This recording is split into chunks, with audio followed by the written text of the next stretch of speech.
Nehemiah chapter 4.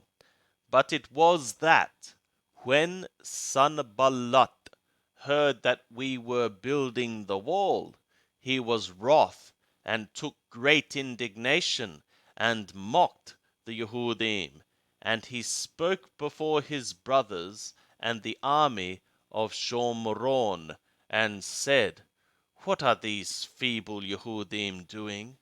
Will they fortify themselves? Will they sacrifice? Will they make an end in a day? Will they revive the stones out of the heaps of rubbish, seeing they are burned? Now Tobiah the Ammoni was by him, and he said, Even that which they are building, if a fox go up, he shall break down their stone wall. Hear, O our God, for we are despised, and turn back their reproach upon their own head, and give them up for a spoil in a land of captivity, and cover not their iniquity, and let not their sin be blotted out from before thee, for they have provoked thee to anger before the builders. So we built the wall, and all the wall was joined together to half the height thereof, for the people had a heart to work. But it was that, when Sanballat and Tobiah and the Arabim and the Ammonim and the Ashdodim heard that the repairing of the walls of Jerusalem went forward, and that the breaches began to be stopped, then they were very wroth, and they conspired, all of them together, to come and fight against Jerusalem, and to cause confusion therein. But we made our prayer to our God, and set a watch against them day and night because of them. And Yehudah said, The strength of the bearers of burdens is decayed, and there is much rubbish, so that we are not able to build the wall. And our adversaries said, They shall not know, neither see, till we come into the midst of them and slay them, and cause the work to cease. And it was that, when the Yehudim that dwelt by them came, they said to us 10 times from all places, Ye must return to us.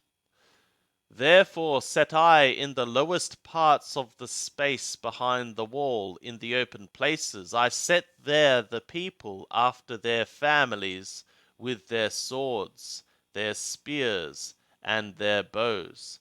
And I looked, and rose up, and said to the nobles, and to the rulers, and to the rest of the people, Be not ye afraid of them. Remember the Lord, who is great and terrifying, and fight for your brothers, your sons and your daughters, your women and your houses. And it was, when our enemies heard that it was known to us, and God had brought their counsel to naught, that we returned, all of us, to the wall, every one to his work.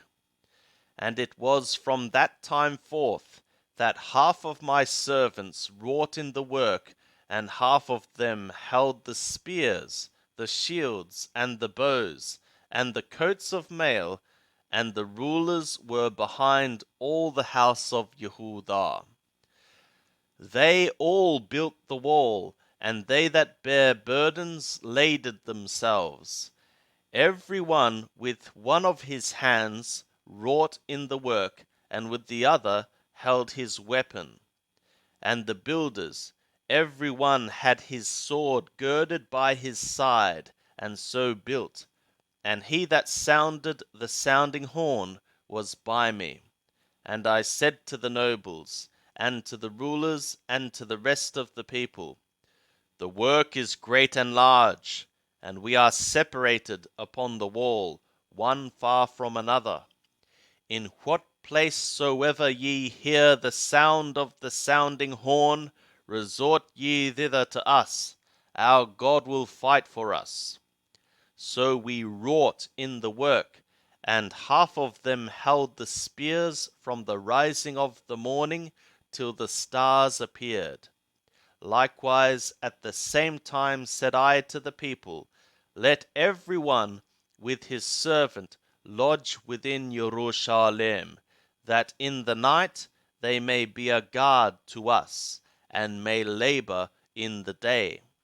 So neither I, nor my brothers, nor my servants, nor the men of the guard that followed me, none of us put off our clothes.